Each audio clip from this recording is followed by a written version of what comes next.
নমস্কার বন্ধুরা, ডলি রন্ধনশালায় সবাইকে স্বাগত। আর আজকে তোমাদের সাথে শেয়ার করব খুব সহজ উপায়ে ডিমের ভাপা কারি রেসিপি। এই রান্নাটা যেমন খুব সহজেই বানানো যায়, খেতেও কিন্তু দারুণ টেস্টি হয়। তাহলে আজকে রেসিপিটা শেষ পর্যন্ত দেখার জন্য তোমাদের কাছে আমার অনুরোধ রইল। আমি এখানে আমার প্রয়োজন মতো 7টা ডিম নিয়ে নিয়েছি। আর ডিম মানেই আমাদের ছোট থেকে বড় সবাইরই পছন্দের একটা রেসিপি। এবার আমি সমস্ত ডিমগুলো একটা বাটির মধ্যে একটা একটা করে এইভাবে ফাটিয়ে ঢেলে নেব।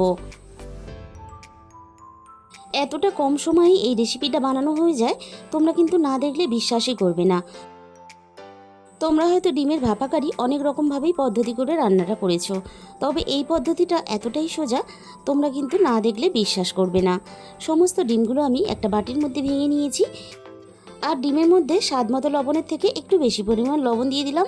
আর দিয়ে দিলাম এখানে হাফ চামচের মতো গোলমরিচের গুঁড়ো। এবার সমস্ত ডিমগুলো লবণ আর গোলমরিচ দিয়ে খুব ভালোভাবে ফেটিয়ে নেব। তবে গোলমরিচের গুঁড়োটা শুধু ঝালের জন্য না, আমি এখানে ফ্লেভারের জন্য ব্যবহার করেছি। আর কাঁটা চামচ দিয়ে এই ডিমটা ফেটালে তাহলে কিন্তু খুব সহজেই ডিমটা সুন্দরভাবে একসাথে ফেটানো হয়ে যাবে। আমি এবার ডিমটাকে একটা সাইডে সরিয়ে রেখে দেব। এবার আমি কড়াইয়ের মধ্যে হাফ গ্লাস পরিমাণ জল দিয়ে দিলাম। এবার আমি জলটাকে 3 থেকে 4 মিনিটের মতন খুব ভালোভাবে ফুটতে দেব।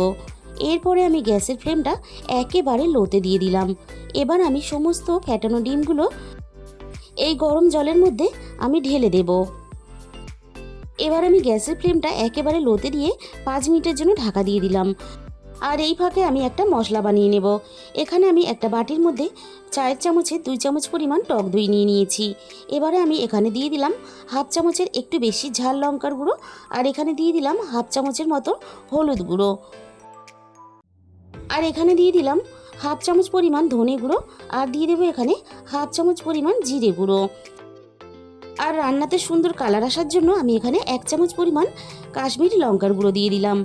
এবার আমি এখানে সামান্য পরিমাণ জল দিয়ে দিলাম। এবার মশলাটাকে একসাথে খুব ভালোভাবে ফেটিয়ে আমি রেডি করে নেব। আর ঝালের পরিমাণটা অবশ্যই তোমরা তোমাদের নিজেদের মতন করে ব্যবহার করবে। 5 মিনিট পরে আমি এবার ঢাকা খুলে দেখে নেব। দেখো, ডিমটা কিন্তু সুন্দরভাবে ভাপানো হয়ে গেছে। এবার আমি ডিম ভাপাটা কড়াই থেকে তুলে নেব। আর তোলার সময় ভেঙে গেলে কোনো অসুবিধা হবে না, কারণ আমরা রান্নাটা যখন করব তখন কিন্তু আমরা ডিমগুলো পিস পিস করে কেটেই রান্নাটা করব। সমস্ত ভাপা ডিমগুলো আমি কড়াই থেকে তুলে নিলাম। ডিমটা খুব ভালোভাবে ঠান্ডা করে এবার আমি ডিমগুলো ছোট ছোট করে পিস করে কেটে নেব। তাহলে বন্ধুরা, আজকের এই রেসিপিটা তোমাদের যদি ভালো লেগে থাকে, প্লিজ একটা ভিডিওতে লাইক করে দিও আর প্রচুর প্রচুর শেয়ার করো। আর যে সমস্ত নতুন বন্ধুরা এখনও পর্যন্ত আমার চ্যানেলটাকে সাবস্ক্রাইব করোনি, চ্যানেলটাকে সাবস্ক্রাইব করে পাশে থাকা বেল আইকনটা অল করে দিও। তাহলে যখনই কোনো আমি রেসিপি আপলোড করব, সবার আগে তোমার কাছে পৌঁছে যাবে। ডিমগুলো আমি ছোট ছোট পিস করে কেটে নিলাম। আবারও আমি কড়াইটাকে খুব ভালোভাবে ধুয়ে পরিষ্কার করে গ্যাসের মধ্যে বসিয়ে দিয়েছি। এবার আমি কড়াইয়ের মধ্যে পরিমাণ মতো তেল দিয়ে দিয়েছি। তেলটা খুব ভালোভাবে গরম হতে এখানে আমি 2টো বড় সাইজের পেঁয়াজ কুচি দিয়ে দিলাম। পেঁয়াজটা আমি মিনিট 5 মতো নাড়াচাড়া করে একটু ভেজে নেব। আর পেঁয়াজটা খুব বেশি লালচে করে ভাজার দরকার নেই। পেঁয়াজটা বেশ একটু নরম হবে আর একটু লালচে করে ভাজা হবে, এরকম করে পেঁয়াজটা আমি এখানে ভেজে নিলাম। এবার আমি পেঁয়াজের মধ্যে আদা ও রসুন বাটা একসাথে আমি দিয়ে দিলাম। আদা রসুনটা পেঁয়াজের সাথে নাড়াচাড়া করে একটু ভেজে নেব, যাতে আদা রসুনের কাঁচা গন্ধটা চলে যায়।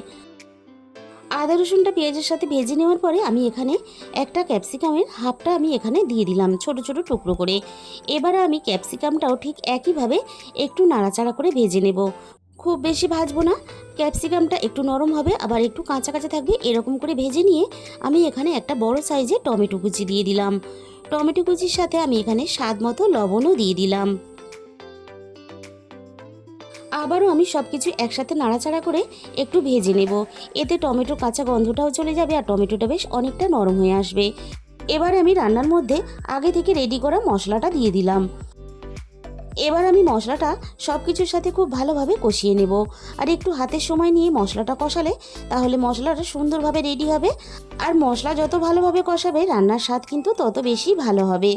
মশলা থেকে সুন্দরভাবে তেল ছাড়তে শুরু করে দিয়েছে। এই সময় আমি এখানে প্রয়োজন মতো জল দিয়ে দিলাম। তবে এই রান্নাটা কিন্তু একেবারে ঝোল ঝোল হলে খেতে ভালো লাগবে না, বেশ একটু মাখা মাখা গ্রেভি হবে।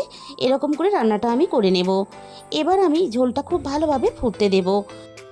এবার আমি একে একে ডিমের পিসগুলোকে ঝোলের মধ্যে দিয়ে দেব।